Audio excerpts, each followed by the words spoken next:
समस्त ख्रीष्टीय भाई भौणी को प्रेज द लॉर्ड। आशा करी समस्ते प्रभु जीशुଙ୍କ दयारे भल अछंती। प्रिय माने कारण आम्भ मानकर परमेश्वर दयाकारी और प्रेमकारी अटंती। आ सेही प्रेमर सकाशे तो आज आम्भे माने आनंदित हस खुशीर सहित बंची अछु। हालेलुया। प्रिय माने आज आपण मानक सहित कथोपकथन करबा पाई बा परमेश्वरंकर वाक्य को नेकी आसी अछि चिंता विषय रे। आम्भ मानक जीवन रे जो चिंता थाए और सेही चिंता को नेकी आम्भे माने एही प्रकारे निज हृदय को बा निज शरीर को नष्ट करिथाउ। सेही चिंता आम्भ मानक जीवन रे रोग सृष्टि करिथाए, डिप्रेशन रे मध्य जाई थाउ, अनेक प्रकारर मानसिक कारण मध्य होई थाए। तो सही विषय को लेकिन आज मो परमेश्वरंक वाक्य को लेकिन आनी अछि आपण मानक सम्मुख रे रखिबा पाई। आउ मु आशा करे आपण माने समस्ते एही वाक्य को ध्यान दे कि सुनिबे। हालेलुया। प्रिय माने आम्हे माने को पाई चिंता करिथाउ। आम मानक जीवन रे इच्छा थाए, गोटे डिजायर थाए, से ही डिजायर को आमे माने पूर्ण करिबा पाई चिंता करिथाउ। आ से ही डिजायर बा गोटे आशा आम मानक जीवन रे थाए, से ही आशा जदि पूर्ण न हुए ताहा हेले आमे चिंता रे पड़ी जाइथाउ। से जिनिस मोर पूर्ण हेबार थिला आउ हेला नाही बोली मु गोटे एग्जांपल देबा पाई चाहे। मो छोट समय कथा मु जेते बेले 10th रे थिली मु गोटे ख्रीष्ट परिवार रे जन्म होइथिली सत, हेले मु 10th क्लास पर्यंत चर्च को केबे मध्य जाई नथिली। आ अनेक कथाबार्ता कहूथिली जो माने प्रार्थना करिबा पई जाउथिले, जो माने परमेश्वर को विश्वास करथिले। मु एपरी कथा कहूथिली जे गोटे काठीर क्रॉस को समस्ते विश्वास करती, प्रार्थना करती, आउ गीत गान करिथांती। एहा कोन ए सब किछि करले कोन है कोन मिली? आमे जदि निया जाली देबु ताहले से काठीटा जली जीवो। एही प्रकार कथा मान मु कहूथिली। गोटे दिन मते बहुत चिंता हैला जे मु 10th रो एग्जाम देइथिली। आ 10th रो एग्जाम देला परे मोर रिजल्ट की प्रकार आसीबो सेथि पई मु बहुत चिंतित थिली। आ मोर जो सांग थिले से हिंदू परिवार र थिले। से मते कहिले तमे काहे की चिंता करूअछ, चलो आमे मंदिर को जीवा। तांको कथा को विश्वास करी मु तांको सहित मंदिर को गली। आ मंदिर को गला परे जहा होई थाए होइथिबो आपण माने जानि थिबे। मु तांको पाखरे आठू माड़ी की सेही देवी को पाखरे बसिली जो माने बाल खुला कर दे थांती। आ केउ प्रकारे तांकर जो भक्त मान को कही थांती ताहा तो आपण माने जानि थिबे का। तो से मते कहिले गोटे नरियाल आ गोटे धूपकाठी आनिबो, एही प्रकार किछि कथा कहिले मते मने नाही। तापरे मो माँ को जना पड़िला जे मो झियो मंदिर को जाई अछि। से बहुत बड़ बाड़ी धरी के मते अटकी रखी। तो तापरे मो डरी गली आ घरे आसिक लुचि गली। तापरे मो माँ मते बहुत कहिले बुझाइले माइले मध्य। तापरे से परमेश्वरंक पाखरे प्रार्थना कले जे मो झियो अंधकार पथरे न जाई आलुओ पथरे आसो, तुमरी चरण तलक फेरी आस। हालेलुया।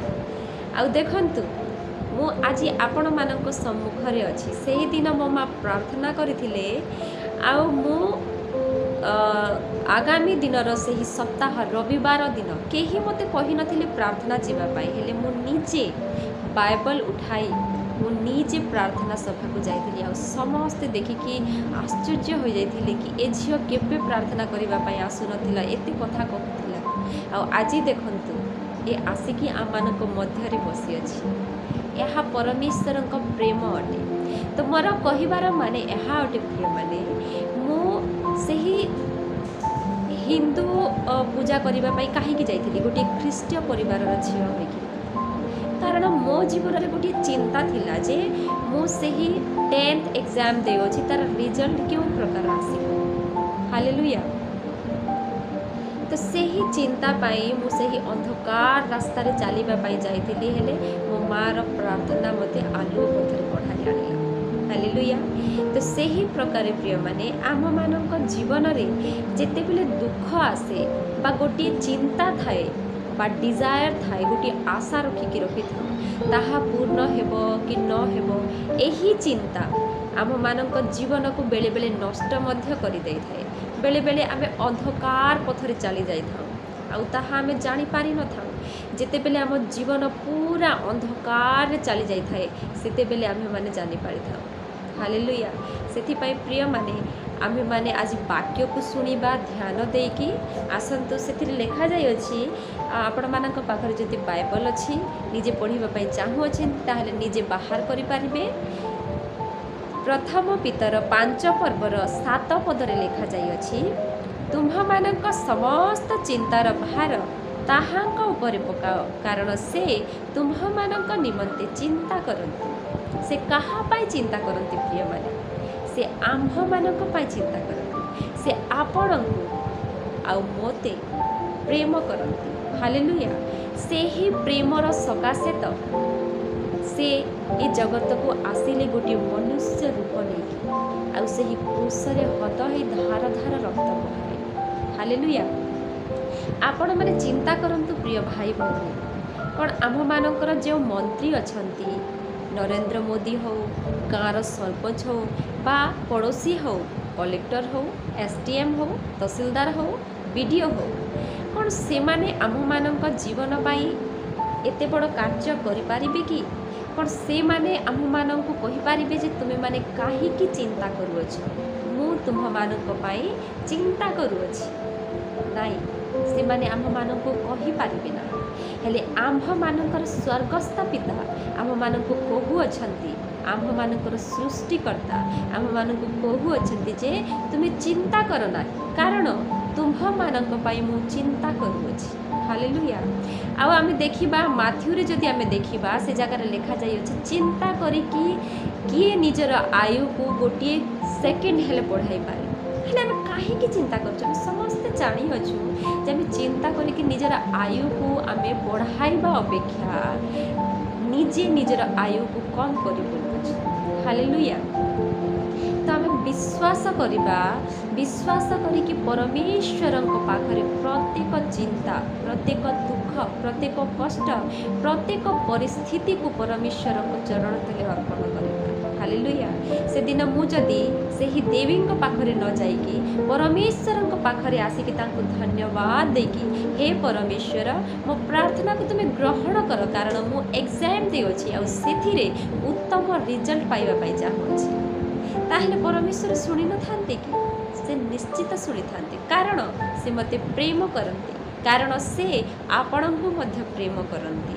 ହେଲେ ଆମ୍ଭେମାନେ ପରମେଶ୍ୱରଙ୍କର ଏହି ବାକ୍ୟକୁ ଆମେ କହୁଛୁ, ପରମେଶ୍ୱର ତୁମେ ଟିକେ ସାଇଡ଼ରେ ରୁହ, ତୁମେ ଟିକେ ଦୂରେଇ ରୁହ, ଆମେ ଟିକେ ଚିନ୍ତା କରିବା ପାଇଁ ଭଲ ପାଉଅଛୁ, ଆମେ ଟିକେ ଚିନ୍ତା କରୁ। ଆମେ ଚିନ୍ତା କରିଥାଉ, ତାପରେ ପରମେଶ୍ୱରଙ୍କ ପାଖକୁ ଯାଇଥାଉ। ଆମମାନଙ୍କ ଜୀବନରେ ଯେତେ ବି ଚିନ୍ତା ଆସେ, ଆମେ ପଡ଼ୋଶୀଙ୍କୁ ଯାଇକି କହିଥାଉ ଯେ ମୋ ଜୀବନରେ ଏହି ପ୍ରକାର ଚିନ୍ତା ଚାଲୁଅଛି, ଆମେ ଏହି ପ୍ରକାରର ପରିସ୍ଥିତିରେ ପଡ଼ିଅଛୁ। କାହିଁକି ପ୍ରିୟମାନେ? କାହିଁକି ଆମେ ପରମେଶ୍ୱରଙ୍କୁ ବିଶ୍ୱାସ କରୁନା? ଗୋଟିଏ ଥର ଆମେ ବିଶ୍ୱାସ କରିକି ତ ଦେଖୁ, ସେ ଆମମାନଙ୍କ ପାଇଁ କେଉଁ ପ୍ରକାରର ଚିନ୍ତା କରିଥାନ୍ତି। ସେ ଆମର ଉଦ୍ଧାରକର୍ତ୍ତା, ସେ ଆମର ସୃଷ୍ଟିକର୍ତ୍ତା, ସେ ଆମମାନଙ୍କର ଜୀବନଦାତା। ଏ ଜଗତରେ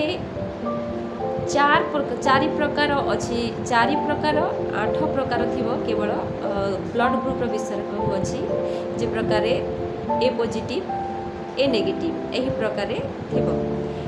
ତାହା ସଂସାରର ବ୍ଲଡ଼ ଗ୍ରୁପ୍ ଅଟେ।